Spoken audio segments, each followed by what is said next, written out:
बिस्मिल्लाहिर्रहमानिर्रहीम अस्सलाम वालेकुम my YouTube family. Welcome back to my YouTube channel let's start creativity. तो आज जो है वो हमारा वेब डिज़ाइनिंग कोर्स का 6 लेक्चर है, जिसमें हम लोग अपने लास्ट 5th लेक्चर जो है उसी को कंटिन्यू करेंगे। उस लास्ट लेक्चर में हम लोग ने एक फॉर्म बनाया था जिसमें डिफरेंट इनपुट बॉक्सेस जो है वो इंसर्ट किए थे।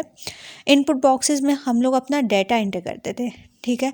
लेकिन हम लोग तब तक अपना डेटा एंटर नहीं कर सकते थे जब तक वहाँ पे जाके हम लोग क्लिक नहीं करते और वो एरिया हाईलाइट नहीं करते, ठीक है।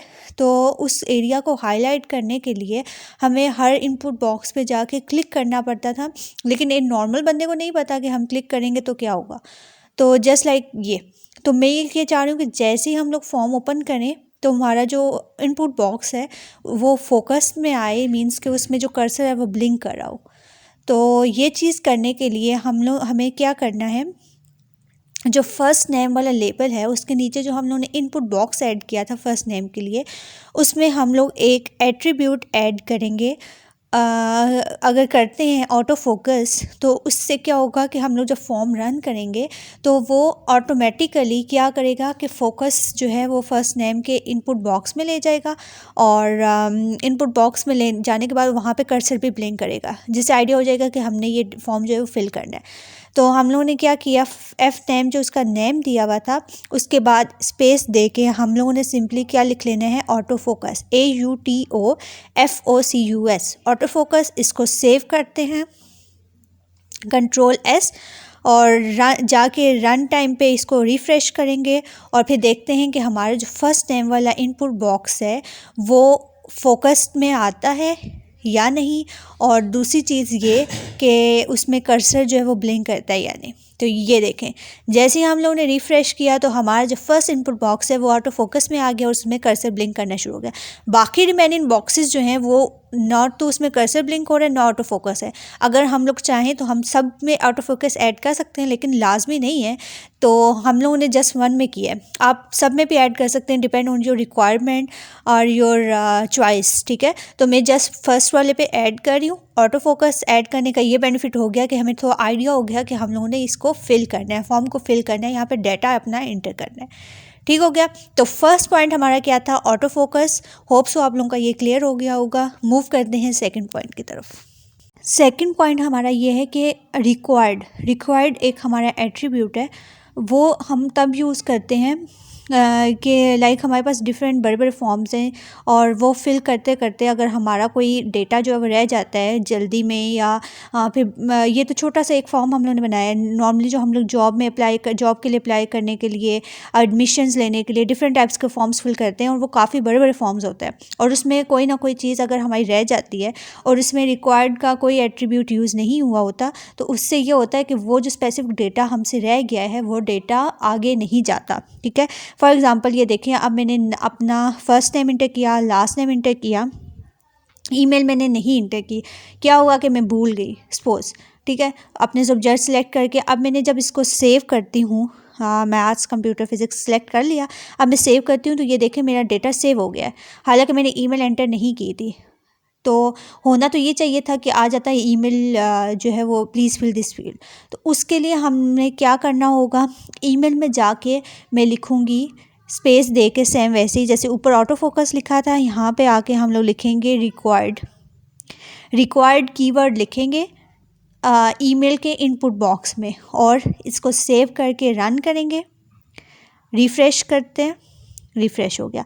अब मैं नेम अपना इंटर करती हूँ, first name, last name, email अब भी मैं नहीं इंटर कर रही।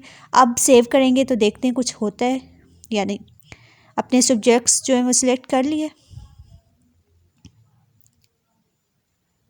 और अब मैं इसको सेव करती हूँ तो ये देखें, प्लीज़ फिल दिस फील्ड। क्योंकि ईमेल में मैंने क्या लिख दिया था, रिक्वायर्ड मेंशन कर दिया है कि ये फील्ड जब तक इंटर नहीं करेंगे तब तक आपका जो डेटा है, आपका फॉर्म जो है वो फिल होकर सेव नहीं होगा। अब जब मैं इसको फिल करती हूँ, लाइक अपनी जो जीमेल है वो इंटर करती हूँ, उसके बाद जब मैं सेव करूँगी तो मेरा डेटा जो है वो सेव हो जाएगा। ठीक है, अब मैं जब इसको सेव कर रही हूँ तो ये देखें मेरा डेटा जो है वो सेव हो गया है। अब मैं क्या करती हूँ, अपना फर्स्ट नेम इंटर करूँगी, फर्स्ट नेम इंटर किया, अब मैंने लास्ट नेम इंटर नहीं करी, और फिर देखते हैं कि सेव होता है या नहीं। पासवर्ड इंटर किया, जेंडर चेक किया, अपने सब्जेक्ट्स जो हैं वो सिलेक्ट किए, फिज़िक्स, कंप्यूटर, मैथ्स, आप जो भी सिलेक्ट करना चाह रहे हैं। उसके बाद सेव किया तो ये डेटा सेव हो गया। क्यों? क्योंकि लास्ट नेम में मैंने रिक्वायर्ड एट्रीब्यूट ऐड नहीं किया था। अब मैं क्या करने जा रही हूँ, अब मैं first name, last name, email, password सब में जाके एट्रीब्यूट ऐड कर दूँगी रिक्वायर्ड, ताकि जैसे ही सब फील्ड्स जब तक फिल ना हो तब तक हमारा फॉर्म सेव ना हो। रिक्वायर्ड से ये हो गया कि हमारा जब तक हम लोग पूरा फॉर्म फिल नहीं करेंगे हमारा सेव नहीं होगा, जब तक सेव नहीं होगा तो आगे डेटा जो है वो, इससे ये होता है कि हमारा सारा डेटा जो है वो आगे चला जाता है। अगर इन केस हमारा रह भी जाता है कोई डेटा तो जल्दी में, तो वो सेव नहीं होने देगा जब तक हम लोग सारा डेटा इंटर नहीं कर लेते, तो ये एरर हमारे पास शो हो जाएगा। सेकंड पॉइंट हमारा ये था। होप सो आप लोगों को ये भी क्लियर हो गया होगा। मूव करते हैं थर्ड पॉइंट की तरफ। थर्ड पॉइंट हमारा प्लेस होल्डर है। प्लेस होल्डर भी एक हमारा एट्रीब्यूट है। प्लेस होल्डर ये होता है कि लाइक हमारा ये जो इनपुट बॉक्सेस हैं इसमें जब तक हम लोग डेटा इंटर ना करें ना, जब हम लोग रन करें तो जब तक अपनी वैल्यू इंटर ना करें इसमें एक प्लेस होल्डर लिखा हुआ है। लाइक अगर फर्स्ट नेम है तो इसमें लिखा हुआ है inter your name first name, last name में आई इंटर योर लास्ट नेम। तो उसके लिए हम लोगों ने क्या करना है, फर्स्ट नेम के जो इनपुट फील्ड है उसमें जाके एक एट्रीब्यूट ऐड करना है, that one is place holder, PLACE। जैसे लिखेंगे साथ ही नीचे आप लोगों को ड्रॉप डाउन में ऑप्शंस आ जाएंगे, तो वहाँ से आप लोगों ने प्लेस होल्डर सेलेक्ट करना है। मैं क्या लिखना चाह रही हूँ, प्लेस होल्डर में आप कोई भी कुछ भी इंटर कर सकते हैं। मैं लिख रही हूँ प्लीज़, या फिर प्लीज़ के बजाय जस्ट लिखो inter your first name, inter your first name. अब बाकी सब इनपुट बॉक्सेस में भी यही चीज़ मैं ऐड करूँगी, तो प्लेस होल्डर जितना भी है ना ये पूरा एट्रीब्यूट और इसकी वैल्यू, इसको मैं कॉपी कर लेती हूँ और फिर नीचे जाके हम लोग पेस्ट कर लेते हैं। बल्कि पहले रन करके इसको देख लेते हैं कि ये किस तरह से आएगा। तो इसको सेव करके और अब रन करते हैं, मीन्स के रिफ़्रेश करते हैं, तो ये देखें इंटर योर फर्स्ट नेम। अब जैसे ही मैं अपना नेम इंटर करूँगी तो वो रिमूव हो जाएगा। प्लेस होल्डर का ये बेनिफिट होता है कि हमें आइडिया हो जाता है कि हम लोग ने क्या एंटर करना है, ठीक है। तो इसी तरह मैं बाकी सब इनपुट फील्ड्स में प्लेस होल्डर ऐड करना चाह रही हूँ, तो मैं सिंपल इस प्लेस होल्डर और इसकी वैल्यू को जो है वो कॉपी करूँगी। कॉपी किया, सेलेक्ट किया पहले और फिर कंट्रोल C और फिर जाके लास्ट नेम की इनपुट फील्ड में स्पेस दे के पेस्ट किया और फर्स्ट को रिमूव करके लास्ट लिख दिया। उसके बाद पासवर्ड की इनपुट फील्ड में जाके पेस्ट किया और फर्स्ट नेम की जगह हम लोग क्या लिख देंगे, हम लोग लिख देंगे पासवर्ड। क्यों? क्योंकि ये हमारा पासवर्ड की इनपुट फील्ड है। उसके बाद सेम वैसे ही ईमेल, उसके बाद ईमेल के बाद हम लोग लिखेंगे पासवर्ड, ठीक है। तो ये सारे प्लेस होल्डर्स हम लोगों ने लिख लिए। अब हम लोग कंट्रोल S करेंगे, मीन्स के सेव करेंगे और पहले पासवर्ड लिख लेते हैं, पासवर्ड हो गया। अब कंट्रोल S करेंगे, मीन्स के सेव, और फिर जाके वहाँ पे रन टाइम पे इसको रिफ़्रेश करेंगे तो हमारे सारे प्लेस होल्डर्स जो हैं वो आ जाएंगे। ठीक हो गया। तो थर्ड पॉइंट हमारा क्या था, प्लेस होल्डर हम लोग कैसे ऐड कर सकते हैं। तो होप सो आप लोगों को ये पॉइंट भी क्लियर हो गया होगा। तो मूव करते हैं अपने फोर्थ पॉइंट की तरफ। नेक्स्ट फोर्थ पॉइंट जो है वो हम लोग, फोर्थ पॉइंट हमारा एक है लाइक हम लोगों ने किस पैटर्न में हमें चाहिए, तो उसके लिए हम लोग एक ऐड करते हैं फर्स्ट ऑफ ऑल लेबल। उसके लिए मैं ईमेल वाला जो टैग है, ईमेल का लेबल जो है और ईमेल की जो इनपुट है उसको मैं कॉपी करती हूँ और ईमेल लास्ट नेम के ऊपर जो है वो मैं इसको पेस्ट कर देती हूँ। पेस्ट करने के बाद ये जो स्पेस आ गई है इसको मैं डिलीट करती हूँ और ईमेल को डिलीट करके यहाँ पे मैं लिख देती हूँ फ़ोन। और फ़ोन नंबर के लिए हमारी जो इनपुट टाइप होती है वो होती है टेल, TEL, टेल। और इसकी आईडी हम लोग दे देते हैं T या P और इसका नेम जो है वो हम लोग दे देते हैं फ़ोन। अब इसमें प्लेस होल्डर में क्या लिखेंगे, इंटर योर फ़ोन और इंटर योर फ़ोन नंबर, कुछ भी आप लिख सकते हैं। तो मैंने लिख दिया इंटर योर फ़ोन नंबर। के बाद हम लोग इसमें एक एट्रीब्यूट ऐड करेंगे पैटर्न। पैटर्न ये होता है कि हम लोगों ने कौन से फॉर्मेट में हम लोग नंबर जो है वो एंटर कर सकते हैं। तो पैटर्न इक्वल्स टू, अब पैटर्न हमारे पाकिस्तानी नंबर्स का क्या होता है कि 0 to 9 तक होते हैं और पहले 4 डिजिट्स होते हैं। तो हम लोगों ने क्या लिखा, 0 to 9 तक कोई भी हम लोग डिजिट लिख सकते हैं और नंबर ऑफ़ डिजिट्स कितने हैं वो पहले स्क्वायर ब्रैकेट्स में हम लोग लिखेंगे। हम लोग क्या इंटर कर सकते हैं, हम लोग 0 to 9 तक कोई भी वैल्यू इंटर कर सकते हैं। उसके बाद पैरेंथेसिस में हम लोग लिखेंगे कितनी वैल्यूज़, तो वो हैं 4। उसके बाद हाइफन होता है, उसके बाद 7 डिजिट्स होते हैं, तो वो भी कौन से हो सकते हैं, 0 to 9 कोई भी डिजिट, और पैरेंथेसिस में हम लोग ने क्या लिखना है, 7। ठीक है, ये पैटर्न हम लोगों ने फॉलो करना है। अगर इस पैटर्न के अलावा कोई नंबर हम लोग एंटर करते हैं तो वो देखते हैं हमारा सेव होता है या नहीं। तो अब हम लोग रन टाइम पे जाके इसको रिफ़्रेश करते हैं। फर्स्ट नेम इंटर किया, लास्ट नेम इंटर किया, फ़ोन नंबर में हम लोग कोई भी अल्फ़ाबेट्स जो हैं वो इंटर कर देते हैं, और ईमेल में हम लोगों ने ईमेल इंटर की, पासवर्ड इंटर किया, और जेंडर जाके चेक किया, सब्जेक्ट सेलेक्ट किए, और अब सेव करते हैं तो देखते हैं सेव हुआ है या नहीं।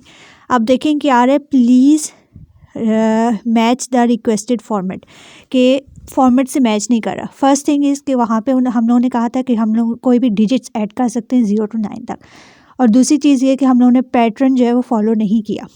तो अब से ऐसे ही हम लोग नंबर्स इंटर कर देते हैं, फॉर्मेट फॉलो नहीं करते, जस्ट डिजिट्स फॉलो करते हैं। फिर आ रहा है please match the required format. ठीक है, तो अब हमने फॉर्मेट भी मैच नहीं किया। तो फॉर्मेट क्या है कि हम लोगों ने पहले 4 डिजिट्स कोई भी लिखने हैं 0 to 9 तक, और फिर हाइफन, फिर 0 से 9 तक कोई भी डिजिट्स 7 टाइम्स। ठीक है, कोई भी 7 डिजिट्स 0 to 9 तक, तो वो हम लोग लिख के फॉलो करते हैं और फिर देखते हैं सेव होता है या नहीं। हम लोग लिख लेते हैं 0312 हाइफन, 4 डिजिट्स हो गए, अब हाइफन, उसके बाद कोई से 7 डिजिट्स लिखने हैं, फॉर एग्जांपल 4 5 6 7 8 9, 7 डिजिट्स कंप्लीट हो गए। अब हम लोग सेव करते हैं और देखते हैं होता है या नहीं। ईमेल इंटर की और सेव किया, और ये देखें अब सेव हो गया। क्यों? क्योंकि अब हम लोगों ने यहाँ पे पैटर्न को फॉलो किया। नेक्स्ट एट्रीब्यूट हमारा जो है वो है auto complete. Auto complete attribute हम लोग फॉर्म के टैग में यूज़ करते हैं। जहाँ पे फॉर्म का टैग ओपन किया है वहाँ पे फॉर्म के बाद स्पेस दे के हम लोग ऑटो कंप्लीट लिखते हैं। ऑटो कंप्लीट टैग इसलिए यूज़ करते हैं, बाय डिफ़ॉल्ट इसकी वैल्यू ऑन हुई होती है। अगर आप लोग ऑटो कंप्लीट का एट्रीब्यूट यूज़ नहीं करते तो इट मीन्स कि इसकी वैल्यू ऑन है। 2 वैल्यूज़ होती हैं इसकी, या तो ऑन होती है या ऑफ़ होती है। ऑटो कंप्लीट हमारा इसलिए यूज़ होता है कि अगर एक फॉर्म हम लोगों ने फिल करके उसकी वैल्यू से उसको सेव कर दिया, उसका डेटा जो है, ठीक है, तो नेक्स्ट टाइम जब हम लोग फॉर्म फिल करेंगे ना, तो जो प्रीवियस जो डेटा होगा वो हमें, जब हम लोग फिल कर रहे होंगे न्यू फॉर्म, तो प्रीवियस डेटा जो है वो हमें शो हो रहा होगा कि आपने लास्ट टाइम ये वाला इंटर किया था, तो अभी भी क्या आप लोगों ने यही इंटर करना है। अगर ऑफ़ हो गई तो वो हमें शो नहीं होगा। तो हम लोग पहले जो है वो एट्रीब्यूट ऑटो कंप्लीट जो है वो हम लोग ऑन करते हैं और फिर देखते हैं, उसके बाद ऑफ़ करके देखेंगे। तो हम लोगों ने क्या ऑटो कंप्लीट एट्रीब्यूट फॉर्म के टैग के अंदर ऐड किया, इक्वल्स टू, इसकी वैल्यू क्या डाली, ऑन। ठीक है, तो ऑन वैल्यू डालने के बाद हम लोगों ने इसको रन टाइम पे जाके फॉर्म जो है उसको रन टाइम पे जाके रिफ़्रेश करेंगे, क्योंकि ऑलरेडी हम लोगों ने इसको रन किया हुआ है फॉर्म को, तो जस्ट हम लोगों ने रिफ़्रेश करना है। इसको रिफ़्रेश किया और ये देखें लास्ट टाइम हम लोगों ने अरीज नेम जो है वो सेव किया हुआ था डेटा, तो वो हमें शो हो रहा है। लास्ट नेम जो है उसका कोमल, नंबर भी हमें शो हो रहा है, ईमेल भी शो होगी। ईमेल में जाके ये देखें 2 ईमेल्स हमारे पास ऑलरेडी सेव हुआ हुआ डेटा, वो शो हो गई। और पासवर्ड नहीं से शो होगा, क्योंकि पासवर्ड हमारा एक क्या कहते हैं सिक्योरिटी पर्पज़ के लिए होता है, तो पासवर्ड हमारा शो नहीं होता। तो ऑन किया तो ये चीज़ हुई। अब देखें, अब अगर हम लोग ऑन की जगह ऑफ़ करते हैं, ऑन तो वही चीज़ होगी कि हम लोगों ने ऑटो कंप्लीट ऐड किया या नहीं किया, क्योंकि और बाय डिफ़ॉल्ट इसकी वैल्यू ऑन ही होती है। तो अब हम लोगों ने जब ऑफ़ करेंगे तब हमें पता चलेगा कि लाइक क्या डिफरेंस आता है इसमें। अब हम लोगों ने यहाँ पे ऑटो कंप्लीट की वैल्यू जो है ऑफ़ कर दी है, और रन टाइम पे जाके रिफ़्रेश करते हैं और देखते हैं कि अब हमें जो प्रीवियस डेटा था, प्रीवियस वैल्यूज़ थी, वो शो होती हैं या नहीं। तो रन टाइम पे जाके हम लोगों ने रिफ़्रेश किया और ये देखें फर्स्ट नेम मैंने जैसे लिख रही हूँ तो मुझे कुछ भी नीचे शो नहीं हो रहा। इट मीन्स कि ऑटो कंप्लीट हमारा ऑफ हो गया और जो प्रीवियस वैल्यूज़ थी हमारी फॉर्म की जो हम लोगों ने सेव की हुई थी वो हमें शो नहीं हो रही। तो इट डिपेंड्स ऑन यू कि आप ऑटो कंप्लीट की वैल्यू ऑन करते हैं या ऑफ़ करते हैं। नेक्स्ट जो है वो हमारा टेक्स्ट एरिया है। Text area is simply like जैसे इनपुट होते हैं, इनपुट बॉक्सेस जिसमें हम लोग डेटा एंटर करते हैं, लेकिन इनपुट बॉक्सेस जो हैं वो छोटे होते हैं, उनमें हम लोग मतलब कम जो है वो डेटा एंटर कर सकते हैं। लेकिन टेक्स्ट एरिया तब हम लोग यूज़ करते हैं जब हमें ज़्यादा मल्टीपल लाइन्स का डेटा ऐड करना हो, पैराग्राफ्स में ऐड करना हो, तो उसके लिए हम लोग टेक्स्ट एरिया यूज़ करते हैं। होता इनपुट की तरह ही है, बट टेक्स्ट एरिया हमारा मल्टीपल लाइंस ऑफ डेटा के लिए होता है या फिर पैराग्राफ्स के लिए होता है, ठीक है। तो उसके लिए हम लोग वो ऐड करें बटन्स के ऊपर। तो पहले हम लोग एक लेबल ऐड कर देते हैं डिटेल्स का लेबल ऐड किया और लेबल टैग क्लोज भी कर दिया। उसके बाद हम लोगों ने टेक्स्ट एरिया का टैग ओपन करना है, टेक्स्ट एरिया, और टेक्स्ट एरिया का टैग क्लोज भी कर देना है। फिर अब क्या करना है, अब ये करना है कि टेक्स्ट एरिया में सिंपली जैसे हम लोग ऊपर नेम लेते थे ना इनपुट बॉक्सेस का, वैसे यहाँ पे हम लोग इसका नेम भी एट्रीब्यूट एक नेम का लेंगे और उसका कोई भी नेम दे देते हैं। मैं दे देती हूँ डिटेल्स। उसके बाद जो टेक्स्ट एरिया में हम लोग चीज़ ऐड करते हैं, जो एट्रीब्यूट्स ऐड करते हैं, वो होते हैं रोज़ और कॉलम्स, कि आपको कितना बड़ा जो है वो टेक्स्ट एरिया चाहिए। तो रोज़ का फॉर एग्ज़ाम्पल मैं ऐड कर देती हूँ वैल्यू 10, और कॉलम्स की भी इसी तरह आप लोगों की मर्ज़ी है कि आप लोग कितना ऐड करना चाह रहे हैं। जैसे हम लोगों ने रोज़ का एट्रीब्यूट ऐड किया ना, सेम वैसे ही कॉलम COL, पूरा कॉलम नहीं लिखना, कॉलम का एट्रीब्यूट होता है COL इक्वल्स टू, यहाँ पे भी आप अपनी मर्ज़ी की वैल्यू ऐड कर सकते हैं, जितना बड़ा मतलब जितनी विड्थ उसकी चाहिए आपको वो कॉलम में लिखेंगे, और जितनी उसकी हाइट चाहिए वो आप लोग रोज़ में वैल्यूज़ उसकी लिखेंगे। तो मैंने कॉलम इक्वल्स टू 8 लिख दिया। अब इसको हम लोगों ने Ctrl+S करके सेव किया और रन टाइम पे जाके इसको रिफ़्रेश किया तो ये चीज़ आ गई। इसका फॉर्मेट देखें अब कितना अजीब से हमें समझ नहीं आ रहा, क्योंकि हम लोगों ने BR स्टेटमेंट ऐड नहीं की। तो कोड में जाके जहाँ पे लेबल ऐड किया, लेबल का टैग डिटेल्स, वहाँ पे जाके हम लोग BR ऐड करते हैं पहले, और फिर हम लोगों ने ऐड करना है टेक्स्ट एरिया के एंड में। अब जाके रिफ़्रेश करते हैं तो ये देखें, आप लोग चाहें तो डिटेल्स के सामने भी टेक्स्ट एरिया को ला सकते हैं, लेकिन मुझे इस फॉर्मेट में ज़्यादा अच्छा लग रहा है तो मैंने इसलिए यहाँ पे ले आई।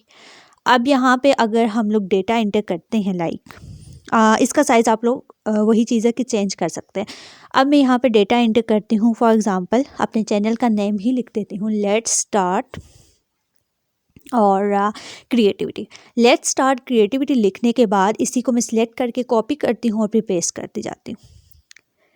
कॉपी कर लिया, अब यहाँ पे मैं जाके पेस्ट करती जा रही हूँ, और जैसे ही ये वाला एरिया कवर हुआ साथ ही हमारे पास स्क्रॉल जो है वो शो हो गई कि आपका डेटा विजिबल से ज़्यादा है, तो आप इसको स्क्रॉल करके ऊपर नीचे करके पूरा डेटा जो है वो देख सकते हैं। ठीक हो गया, ये हमारा होता टेक्स्ट एरिया।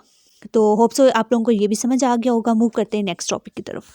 नेक्स्ट टॉपिक है हमारा डेट किसी भी टाइप की हो सकती है, लाइक डेट ऑफ बर्थ हो सकती है, इशू डेट हो सकती है, लास्ट डेट हो सकती है। किसी भी टाइप की डेट जब हम लोग अपने फॉर्म्स में फिल करते हैं तो वो फिल करने के लिए हमारे पास छोटा सा एक कैलेंडर का आइकन शो हो रहा होता है जहाँ पे हम लोगों ने डेट एंटर करनी होती है।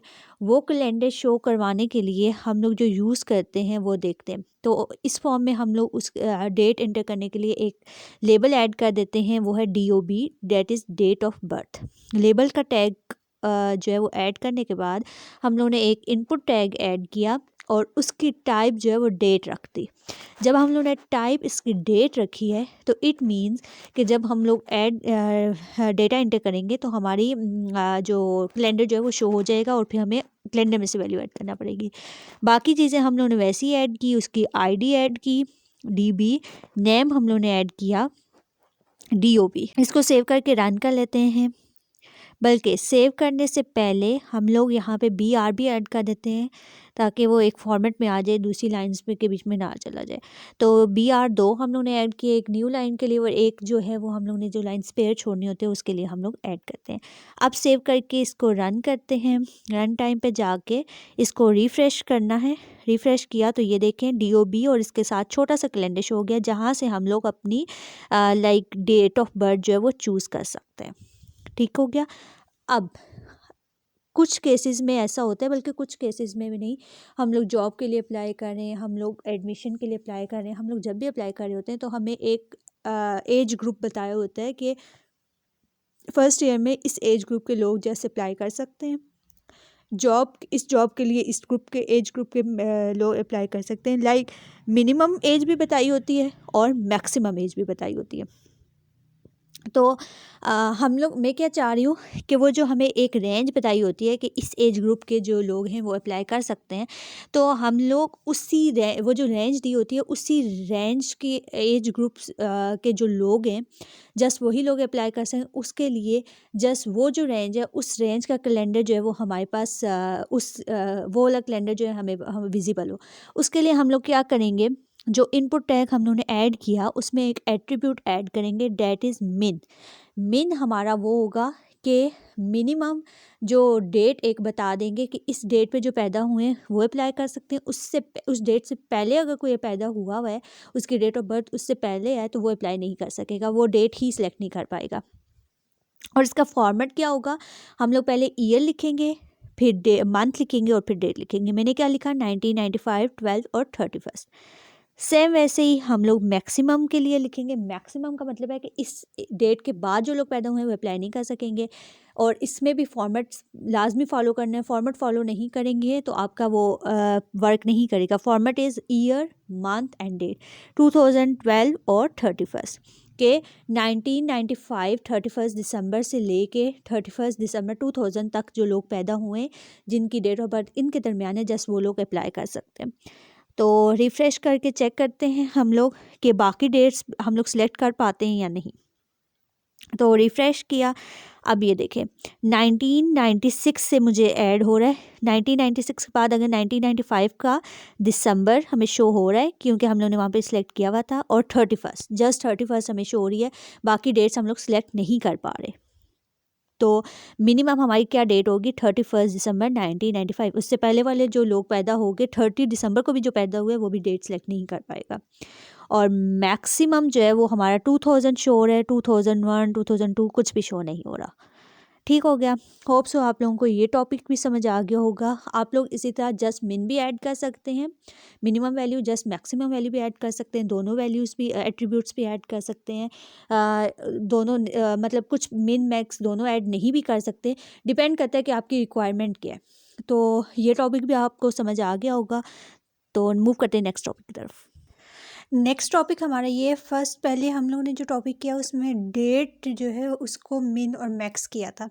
अब अगर कोई भी नंबर है उसकी मिनिमम या मैक्सिमम वैल्यू सेट करनी है तो उसके लिए हम लोग क्या करेंगे, तो इस फॉर्म में हम लोग उसके लिए मार्क्स इन मैट्रिक ले लेते हैं कि फ़र्स्ट ईयर का एडमिशन है तो मार्क्स इन मैट्रिक का लेबल जो है वो ऐड करते हैं। लेबल ऐड करते हैं, ये जो जेंडर का ऑप्शन है उसके नीचे मैंने लेबल का टैग ओपन किया, मार्क्स इन मैट्रिक, और फिर लेबल का टैग जो है वो हम लोग क्लोज़ कर देंगे। उसके बाद हम लोगों ने लिखना है इनपुट टाइप इक्वल्स टू, अब यहाँ पे हम लोगों ने डिजिट्स ऐड करने हैं तो इसकी टाइप हमारे पास क्या होगी, नंबर। ठीक है, तो हम लोगों ने जस्ट नंबर्स ऐड करने ना, मतलब डिजिट्स ऐड करने 0 1 2 3, तो इसकी टाइप हम लोगों ने क्या लिख दी, नंबर। और इसकी हम लोगों ने अब आईडी दे दी, और आईडी हम लोग MIM दे दी, और नेम जो है वो हम लोग दे देते हैं मैट्रिक मार्क्स। ठीक है, आप लोग आईडी और नेम बार बार मैं बता रही हूँ कि आप लोग अपनी मर्ज़ी से दे सकते हैं। उसके बाद हम लोगों ने एक एट्रीब्यूट ऐड किया मिन, जिसमें हम लोगों ने उसकी वैल्यू दे दी 800, और सेव करके रन करते हैं रिफ़्रेश। इसमें हम लोगों ने BR ऐड नहीं किया तो BR ऐड कर देते हैं एंड पे, ताकि ये न्यू लाइन पे अगली स्टेटमेंट चली जाए। तो 800 हम लोगों ने इसलिए ऐड किया कि जो लोग फर्स्ट ईयर में एडमिशन स्टूडेंट्स लेना चाह रहे हैं तो उनके मैट्रिक में 800 तक मिनिमम 800 मार्क्स होने चाहिए। जिन स्टूडेंट्स के 800 से कम मार्क्स होंगे वो लोग ये फॉर्म फिल ही नहीं कर सकेंगे, ठीक है। तो ये बाकी सारी फॉर्म जो है मैं वैसे ही फिल कर रही हूँ। मार्क्स पे आके देखते हैं कि क्या सीन है। अब मार्क्स पे आकर मैंने जस्ट 60 लिखा है, तो ऊपर लास्ट नेम फिल नहीं किया, प्लीज़ फिल दिस फील्ड। अब मैं सेव करती हूँ तो देखते हैं सेव करता है या नहीं।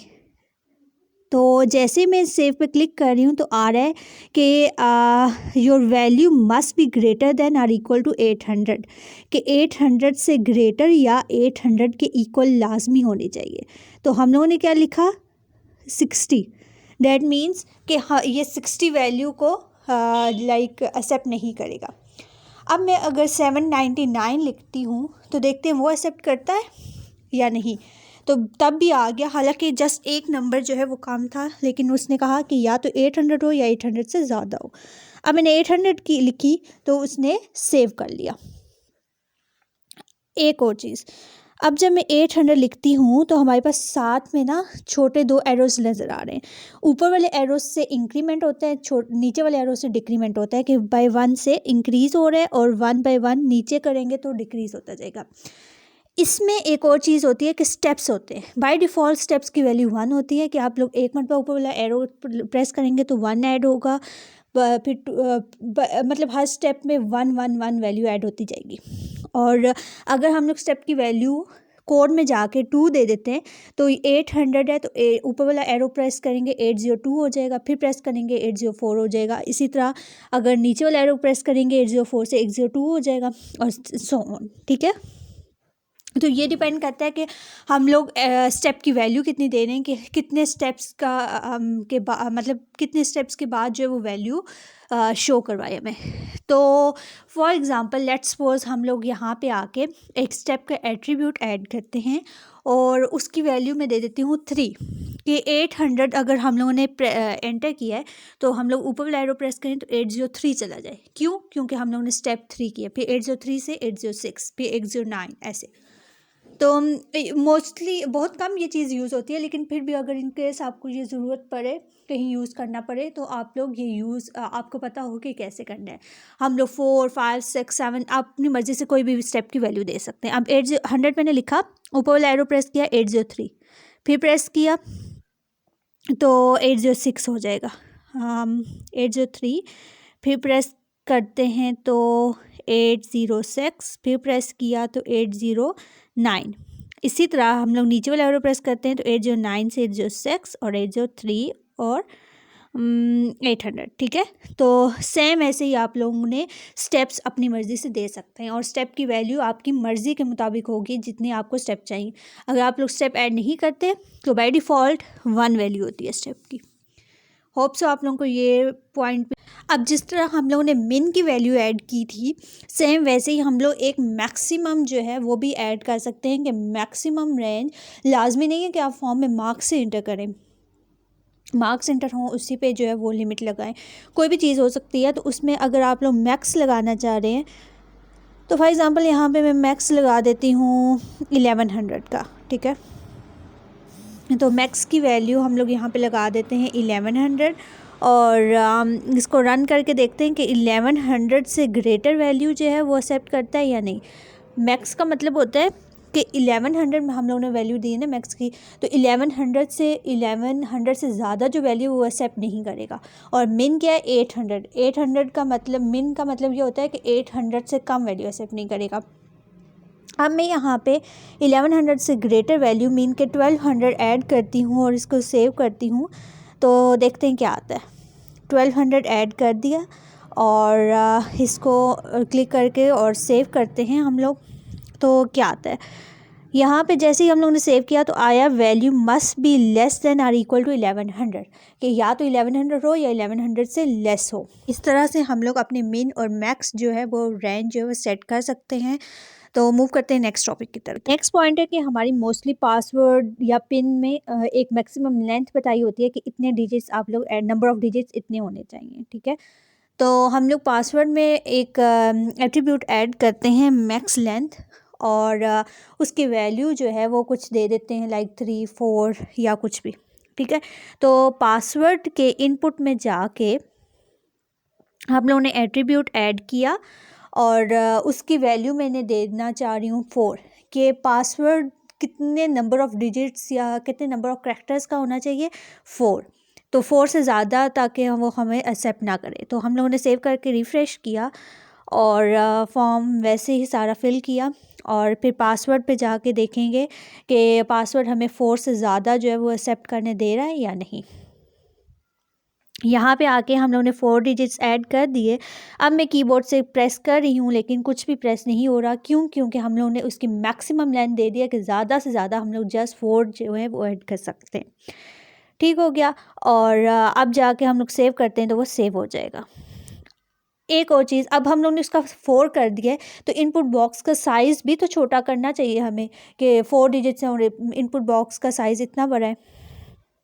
आप लोग किसी भी इनपुट बॉक्स का साइज़ जो है वो छोटा कर सकते हो, लेकिन मैं पासवर्ड का इनपुट बॉक्स का साइज़ जो है वो छोटा करना चाह रही हूँ क्योंकि जस्ट 4 डिजिट्स हैं और वो भी डॉट डॉट शो होते हैं पासवर्ड के लिए। तो उसका साइज़ कम करने के लिए, उसका साइज़ छोटा करने के लिए, उसकी जो विड्थ है वो कम करने के लिए एक साइज़ का एट्रीब्यूट होता है, साइज़ इक्वल्स टू, इसका साइज़ मैं दे देती हूँ 4, साइज़ भी 4 दे देती हूँ और सेव करके रिफ़्रेश करती हूँ तो ये देखिए हमारा पासवर्ड का जो इनपुट बॉक्स है वो छोटा हो गया। और इसमें जो प्लेस होल्डर है वो अब ज़्यादा बड़ा हम लोगों ने लिखा हुआ है, तो उस प्लेस होल्डर को हम लोग इंटर योर पासवर्ड की जगह जस्ट पासवर्ड प्लेस होल्डर लिख देते हैं ताकि इस ये जो इनपुट बॉक्स है इसके साइज़ के अकॉर्डिंग जो है हम लोग प्लेस होल्डर ऐड करें। तो प्लेस होल्डर में इंटर योर जो है वो डिलीट कर देती हूँ मैं, जस्ट पासवर्ड जो है वो लिखा हुआ रहने देते हैं और सेव करके रिफ़्रेश करते हैं और फिर देखते हैं। सेव करके रिफ़्रेश किया तो ये देखें हमारा पासवर्ड लिखा हुआ आ गया just placeholder, as a placeholder. और आप इसी तरह अपने फ़र्स्ट नेम का इनपुट बॉक्स जो है उसका साइज़ भी छोटा कर सकते हैं, सेकंड नेम का, लास्ट नेम का, मतलब हर कोई भी इनपुट बॉक्स का साइज़ आप लोग चेंज कर सकते हैं यूजिंग साइज़ एट्रीब्यूट। उसके बाद जो नेक्स्ट टॉपिक है हमारा वो है फ़ाइल, चूज़ फ़ाइल। फ़ाइल किसी भी टाइप की हो सकती है। आप लोगों ने डिफरेंट फॉर्म्स में देखा होगा कि पिक्चर अपलोड करनी हो, लिखा हुआ बटन सा बना होता है चूज़ फ़ाइल। कोई फ़ाइल CV अपलोड करनी हो तो लिखा हुआ होता है चूज़ फ़ाइल। कुछ भी अपलोड करना हो, ID कार्ड की पिक्चर लेकर अपलोड करनी हो तो चूज़ फ़ाइल लिखा हुआ होता है। तो उसके लिए हमारे पास इनपुट टाइप जो होती है वो हम लोग फ़ाइल यूज़ करते हैं। तो हम लोग इसके लिए कर देते हैं कि मैट्रिक की जो मार्कशीट है इस फॉर्म में वो अपलोड करनी है। वो अपलोड कैसे करनी है उसके लिए हम लोग लेबल ऐड कर देते हैं। जहाँ पे मार्क्स ऐड किए थे ना, मार्क्स इन मैट्रिक, उसके नीचे लेबल ऐड किया मैट्रिक मार्कशीट। और नीचे जाके हम लोगों ने इनपुट लिखा, इनपुट का टैग ओपन किया और इसमें लिखा टाइप इक्वल्स टू, टाइप हमारी क्या होगी, फ़ाइल। और इसकी आईडी हम लोग दे देते हैं M और इसकी जो है जो नेम है वो भी हम लोग दे देते हैं मैट्रिक मार्कशीट और जस्ट मार्कशीट लिख देते हैं। सही हो गया। तो हम लोगों ने क्या लिखा, जस्ट चीज़ जो चेंज हुई है यहाँ पे वो है फ़ाइल। इसको सेव करके रन करते हैं। सेव किया, रिफ़्रेश करते हैं। अब इसको बल्कि पहले हम लोग BR ऐड कर देते हैं ताकि फिर वो बीच में मिक्स अप ना हो जाए। BR ऐड किया टैग और अब सेव किया और जाके रिफ़्रेश करते हैं। ये देखें ये हमारा आ गया कि मैट्रिक मार्कशीट, आगे चूज़ फ़ाइल का ऑप्शन है। जैसे ही उस पर क्लिक किया तो मेरी ये विंडो ओपन होगी। यहाँ से मैं कुछ भी सिलेक्ट करके तो अपलोड कर देती हूँ। गुजर खान CV सिलेक्ट किया और ये देखें साथ लिखा हुआ है गुजर खान CV .pdf कि मेरी फ़ाइल जो है वो चूज़ हो गई है। अब अगर मैं चाह रही हूँ कि मोर देन 1 फाइल्स को मैं चूज़ करके अपलोड करूँ तो वो होंगे, यानी एक किया कंट्रोल करके दूसरी में सिलेक्ट करती हूँ तो वो और नहीं होती। क्यों? क्योंकि हम अगर सिंपल इनपुट टैग लगाएंगे तो एक फ़ाइल एट अ टाइम जो है वो हमारी चूज़ होगी, मल्टीपल फाइल्स नहीं हो सकती। अगर आप लोग चाहते हैं कि मल्टीपल फाइल्स अपलोड करें तो आप लोगों ने क्या करना है, इनपुट टैग में जाके एक मल्टीपल एट्रीब्यूट जो है वो ऐड कर देना। तो जहाँ पे हम लोगों ने फ़ाइल का टैग ओपन किया था, इनपुट टैग जिसमें टाइप जो है फ़ाइल थी, उसके एंड पे जाके हम लोगों ने लिख देना है मल्टीपल। मल्टीपल लिखने से क्या होगा कि लाइक हम लोग मोर देन वन फाइल्स जो है वो अपलोड कर सकेंगे। तो देखते हैं क्या इफ़ेक्ट आता है। हम लोगों ने रिफ़्रेश किया, चूज़ फाइल पे गए और यहाँ पे जाके हम लोगों ने एक जो है वो सिलेक्ट किया, फिर कंट्रोल प्रेस करके फॉर एग्ज़ाम्पल 2 और मैं जो है वो सिलेक्ट कर देती हूँ और ओपन कर दिया। तो ये देखें साथ लिखा हुआ आ रहा है 3 फाइल्स। इट मीन्स कि हम लोगों ने 3 फाइल्स अपलोड की हैं।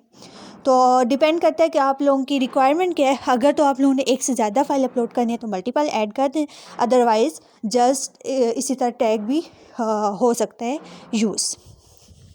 नेक्स्ट मैं एक लेबल ऐड करना चाह रही हूँ, ग्रेड लेबल ऐड करने के लिए वो मैं टॉप पे ऐड करती हूँ कि आप लोग ये किस ग्रेड का में एडमिशन लेने का जो है फॉर्म हम लोग बना रहे हैं। तो हम लोग टॉप पे जो है वो लेबल ऐड करते हैं। लेबल का टैग ओपन किया और इसमें नाम क्या देना है हम लोगों ने ग्रेड, और लेबल टैग जो है वो हम लोग क्लोज़ कर देंगे। उसके बाद न्यू लाइन पे जाके हम लोगों ने एक इनपुट टैग जो है वो ओपन करना है। न्यू लाइन पे गए, इनपुट टैग ओपन किया, इसकी टाइप क्या होगी हमारे पास टेक्स्ट। इसकी आईडी हम लोग दे देते हैं जी, इसका नेम हम लोग दे देते हैं ग्रेड। सेम वैसे ही जैसे हम लोग करते आ रहे हैं फॉर्म बनाते हुए। तो इसकी आईडी भी दे दी और नेम भी दे दिया। आईडी और नेम देने के बाद हम लोग इसको सेव करेंगे। सेव करके रन करके मींस के रन टाइम पे जाके रिफ़्रेश करेंगे और फिर देखते हैं। और रन टाइम पे जाके हम लोगों ने इसको रिफ़्रेश किया तो ये देखें फिर वही कर दिया कि BR हम लोगों ने ऐड नहीं किया। तो यहाँ पे जाके पहले हम लोग तो BR के टैग्स जो है वो ऐड करते हैं ना, एंड पे जाके BR का टैग ऐड किया, 2 ऐड करने, एक जो है वो लाइन स्पेयर भी हमारे पास छोड़नी है हम लोगों ने। तो 2 BR के टैग्स जो है वो हम लोगों ने ऐड कर दिए, कंट्रोल S के सेव किया और अब जाके हम लोगों ने रिफ़्रेश किया तो ये देखें इसका हम लोगों ने साइज़ भी छोटा किया है। क्योंकि हमें वैल्यू छोटी चाहिए, हम लोगों ने जस्ट ग्रेड ऐड करना है। तो साइज़ मैंने ऑलरेडी बताया है कि साइज़ हम लोग अपने इनपुट बॉक्सेस का कैसे चेंज कर सकते हैं। और कोड में मैंने खुद नहीं बताया साइज़ कि आप लोगों को याद रहे या आप लोगों को पता हो कि साइज़ का एट्रीब्यूट हम लोगों ने जहाँ पे हमें रिक्वायर हो हम लोगों ने ऐड करना है। तो साइज़ का एट्रीब्यूट भी हम लोगों ने ऐड किया, जो साइज़ हम लोगों ने दिया 4। अब इसकी मैं वैल्यू जो है वो देना चाह रही हूँ, ऐसी वैल्यू कि जब हम लोग रन करें तो उसकी वैल्यू लिखी हुई आए, हमें रन टाइम पे ऐड ना करनी पड़े। तो वो करने के लिए हम लोग एक वैल्यू का एट्रीब्यूट यूज़ करते हैं, वैल्यू इक्वल्स टू, और वैल्यू इसकी क्या होगी हमारे पास, इसकी वैल्यू हमारा कौन सा ग्रेड है जिसका हम लोग फॉर्म बना रहे हैं, फर्स्ट ईयर। तो value equals to first year, double R डाल दिया, फर्स्ट ईयर। अब इसको सेव करके रन करते हैं, रन टाइम पे रिफ़्रेश करते हैं तो ये देखें फर्स्ट ईयर लिखा रहा है। बट रन टाइम पे जब कोई भी फॉर्म फिल करेगा तो इसको चेंज भी कर सकता है। ये देखें मैं रन टाइम पे इसको सेलेक्ट करके डिलीट कर रही हूँ तो ये मेरा डिलीट हो रहा है। उसके अलावा मैं कुछ भी ऐड कर सकती हूँ। मैं चाह रही हूँ कि रन टाइम पे जब कोई फॉर्म फिल करे तो इसको चेंज ना कर सके, जस्ट देख सके कि ये फर्स्ट ईयर है। तो उसके लिए हम लोग एक एट्रीब्यूट ऐड करे हैं, रीड ओनली। रीड ओनली का मतलब है कि जस्ट हम लोग रीड कर सकें, उसको चेंज ना कर सकें, उसको राइट ना कर सकें। तो अब देखें, अब इसके ऊपर मैं क्लिक कर रही हूँ लेकिन मेरा क्लिक नहीं हो रहा, ना ही सिलेक्ट हो रहा है ना ही डिलीट हो रहा है। इट मीन्स कि जस्ट हम लोग इसको देख सकते हैं, रीड कर सकते हैं। तो रीड ओनली का फीचर हमारे पास ये होता है। इसके टेक्स्ट का जो इनपुट बॉक्स का साइज़ है वो थोड़ा सा बड़ा है, 4 हम लोग ने रखा था तो 4 की जगह हम लोग 3 कर देते हैं ताकि जो रिमेनिंग स्पेस है वो रिमूव हो जाए। तो साइज़ इक्वल्स टू 3 करके सेव करके रिफ़्रेश किया तो ये देखिए अब सही हो गया। इसको हम लोग एडिट नहीं कर सकते, ये एडिटेबल नहीं है। एक और हमारे पास जो एट्रीब्यूट होता है वो डिसेबल्ड होता है। तो मैं चाह रही हूँ कि पासवर्ड को मैं डिसेबल कर दूँ कि रन टाइम पे मैं पासवर्ड इंटर ना कर सकूँ। वो वाला इनपुट बॉक्स जो है वो डिसेबल हो जाए, कि हम लोग इसको कुछ भी ना कर सकें। तो पासवर्ड के इनपुट बॉक्स में आके हम लोग एक डिसेबल का एट्रीब्यूट ऐड कर देते हैं, इसको सेव करते हैं और जाके रिफ़्रेश करते हैं। तो ये देखें पासवर्ड का एट्रीब्यूट जो है वो हमारा थोड़ा लाइट शेड में हो गया है, और इस पर मैं क्लिक करती हूँ तो क्लिक नहीं होता, इट मीन्स ये डिसेबल हो गया। तो उसके बाद जो हमारा नेक्स्ट टॉपिक है वो हम लोगों ने बनानी है drop down list. Drop down list वो होती है कि लाइक एक छोटा सा एरो शो हो रहा होता है, उसको जब क्लिक करें तो नीचे ऑप्शंस हमें शो होना शुरू हो जाते हैं। तो यहाँ पे इस फॉर्म में हम लोग ड्रॉप डाउन लिस्ट किस चीज़ के लिए ऐड कर सकते हैं, हम लोगों ने ऐड करनी है एड्रेस के लिए। तो लेबल ऐड कर देते हैं, कहाँ पे ऐड करें, पासवर्ड के नीचे ऐड करते हैं लेबल। और लेबल किस चीज़ का, एड्रेस का, एड्रेस और लेबल टैग हम लोगों ने क्लोज़ कर दिया। लेबल टैग क्लोज़ करने के बाद हम लोग सिलेक्ट ऑप्शन जो है वो सिलेक्ट टैग जो है वो ओपन करना है। सिलेक्ट का क्या मतलब है, सिलेक्ट टैग हम लोग यूज़ करते हैं ड्रॉप डाउन लिस्ट के लिए कि कोई चीज़ सिलेक्ट करनी हो जब, तो इसकी आईडी हम लोग दे देते हैं AD या ADD, आपकी मर्ज़ी, और नेम हम लोग दे देते हैं एड्रेस। उसके बाद सिलेक्ट टैग ओपन करने के बाद हम लोगों ने सिलेक्ट टैग को क्लोज़ भी कर दिया। सिलेक्ट टैग क्लोज़ करने के बाद अब ये तो चीज़ होगी कि एक एरो शो होगा। अब जो बीच में ऑप्शंस ड्रॉप डाउन लिस्ट में जो ऑप्शंस शो होंगे वो कैसे होंगे, उसके लिए हम लोग टैग यूज़ करते हैं ऑप्शन का। ऑप्शन टैग ओपन किया और ऑप्शन टैग हम लोगों ने क्लोज़ किया। अब फर्स्ट ऑप्शन में हमें क्या चाहिए, सपोज़ हमें रावलपिंडी चाहिए, तो ओपन टैग करने के बाद हम लोगों ने रावलपिंडी लिखा। तो ये वाला जो ऑप्शन वाला पूरा एक एलिमेंट है ना, इसको हम लोग कॉपी कर लेते हैं क्योंकि हमें हर ऑप्शन में यही चीज़ चाहिए। तो कॉपी करके पेस्ट करके उसके बाद सिटीज़ के नेम्स जो हैं वो चेंज कर लेंगे। तो 4-5 मरतबा हम लोगों ने कॉपी कर लिया। फर्स्ट वाला रावलपिंडी वही रहा, सेकंड वाले को डिलीट करके रावलपिंडी को हम लोग लिख देते हैं इस्लामाबाद, क्वेटा, लाहौर, कराची, सारे मतलब हम लोग ने चेंज ऐसे कर लेना है। इस पे हम लोग लिख देते हैं कराची, लास्ट हम लोग रावलपिंडी को डेल करके लिख देते हैं लाहौर। ठीक हो गया। अब इसको सेव करके हम लोग करते हैं रिफ़्रेश। तो ये देखें BR फिर से ऐड नहीं किया, तो पहले जाके हम लोग BR ऐड कर देते हैं। BR अब हम लोग कहाँ पे ऐड करेंगे, सिलेक्ट के बाद, क्योंकि सिलेक्ट टैग क्लोज़ हो रहा है तो वहाँ उसके बाद हम लोगों ने BR ऐड कर दिया। अब सेव करके रन किया, रिफ़्रेश करते हैं तो ये देखें एड्रेस के आगे हमें छोटा सा रावलपिंडी लिखा आ रहा है, इनपुट बॉक्स में छोटा सा एरो शो हो रहा है, उस पर क्लिक किया तो हमारे पास ड्रॉप डाउन लिस्ट आ गई। अब मैं क्या चाह रही हूँ कि यहाँ पे जस्ट मुझे एक नेम शो हो रहा है ना, मैं चाह रही हूँ कि 2-3 नेम्स जो हैं वो विजिबल हों और बाकी जो है वो उसका स्क्रॉल शो हो रहा हो कि हम लोग ऊपर नीचे कर लें। ठीक है, रन टाइम पे हमें 2-3 सिटीज़ शो होने चाहिए। तो 2-3 सिटीज़ शो करवाने के लिए यहाँ पे हमारा साइज़ का जो एट्रीब्यूट है वो काम करेगा। बाकी सब जितने भी इनपुट टैग्स हैं उनमें साइज़ किस लिए यूज़ होता है कि हम लोग अपना उसकी जो विड्थ होती है वो सेट करते हैं। यहाँ पे साइज़ हम लोग देंगे कि कितने ऑप्शंस हमें विजिबल होने चाहिए। तो मैंने 3 लिखा साइज़ की वैल्यू, इसको रिफ़्रेश किया तो ये देखें 3 सिटीज़ हमारे शो हो रहे हैं। उसके बाद जब स्क्रॉल ऊपर नीचे कर रहे हैं तो बाकी सिटीज़ भी हमें शो हो जाएंगे। अब एक हम लोग एट अ टाइम एक सिटी जस्ट जो है वो सिलेक्ट कर पा रहे हैं। ठीक है, लेकिन अगर मैं चाह रही हूँ कि 2 cities at a time select करूँ तो उसके लिए हम लोग क्या करेंगे, सिलेक्ट के एट्रीब्यूट में ही सिलेक्ट के टैग में ही जाके हम लोग लिख देंगे एक एट्रीब्यूट जो है मल्टीपल। मल्टीपल ऐड करने से हमारे पास क्या होगा कि हम लोग मोर देन 1 सिटी जो है वो एट अ टाइम सिलेक्ट कर पाएंगे। तो मल्टीपल ऐड किया, इसको सेव करके रन टाइम पे जाके इसको रिफ़्रेश करते हैं। तो अब देखें एक सिलेक्ट किया रावलपिंडी और कंट्रोल प्रेस करके हम लोगों ने क्वेटा भी सिलेक्ट कर लिया। तो ये देखें दोनों हमारे सिटीज़ जो हैं वो सिलेक्ट हो गए। इट मीन्स कि हम लोग अगर मल्टीपल का एट्रीब्यूट ऐड करते हैं तो हम लोग एक से ज़्यादा सिटी भी ऐड कर सकते हैं। उसके बाद जो हम लोगों ने बटन्स ऐड किए थे उसमें हम लोगों ने लिखा था इनपुट टाइप, उसकी जगह इनपुट की जगह हम लोग बटन भी यूज़ कर सकते हैं।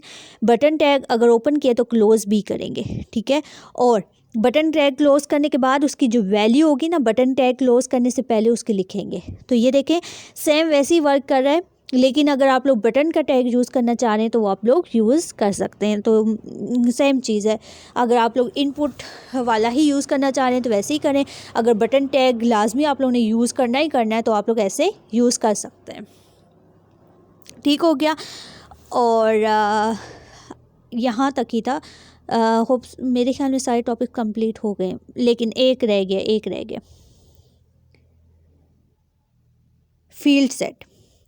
फील्ड सेट टैग हम लोगों ने किसी को ग्रुप करना हो, लाइक अब फर्स्ट नेम लास्ट नेम है ना, ये हमारे नेम की कैटेगरी में आ रहा है, तो इसका एक हम लोगों ने पोर्शन बनाना हो, ग्रुपिंग करनी हो, तो फर्स्ट नेम के ऊपर हम लोगों ने फील्ड सेट का टैग ओपन किया और लास्ट नेम के इनपुट के नीचे हम लोगों ने फील्ड सेट का टैग क्लोज कर दिया, कि मीन्स के फर्स्ट नेम और लास्ट नेम को एक ग्रुप में कर दिया। तो इसको सेव करके रन करते हैं और फिर देखते हैं कि क्या आ रहा है। सेव किया और अब जाके हम लोग रन करते हैं इसको, Ctrl+S और रिफ़्रेश किया। ये देखें रिफ़्रेश, अब ये देखें ये हमारा एक पोर्शन टाइप बन गया कि ये नेम है। अब इसको इस पोर्शन को मैं एक नेम देना चाह रही हूँ कि ये नेम की फील्ड है, नेम का जो पोर्शन है। तो नेम इसको देने के लिए हम लोग यूज़ करते हैं tag legend, LEGEND। Legend tag open किया, इसको मैं नाम जो देना चाह रही हूँ वो नेम है। क्यों? क्योंकि इसके बीच में फ़र्स्ट नेम और लास्ट नेम हम लोग ने ऐड किया। तो इसको आप लोग कुछ भी दे सकते हो, मैं दे रही हूँ नेम। तो हम लोग लेजेंड के बाद नेम लिखा और लेजेंड टैग जो है वो हम लोगों ने क्लोज़ भी करना है। तो लेजेंड टैग जो है वो क्लोज़ भी हो गया, लेजेंड टैग क्लोज़ कर दिया। अब इसको हम लोग सेव करते हैं और रिफ़्रेश करते हैं, तो ये देखें ये जो ग्रुपिंग की थी उसके ऊपर वाली लाइन नेम लिखा हुआ आ गया है। तो फॉर्म से रिलेटेड हम लोगों ने ऑलमोस्ट सब एट्रीब्यूट्स और टैग्स कर लिए हैं। आप लोगों ने इसकी प्रैक्टिस करनी है और फीडबैक लाजमी देना है। थैंक यू, अल्लाह हाफ़िज़, take care and bye bye.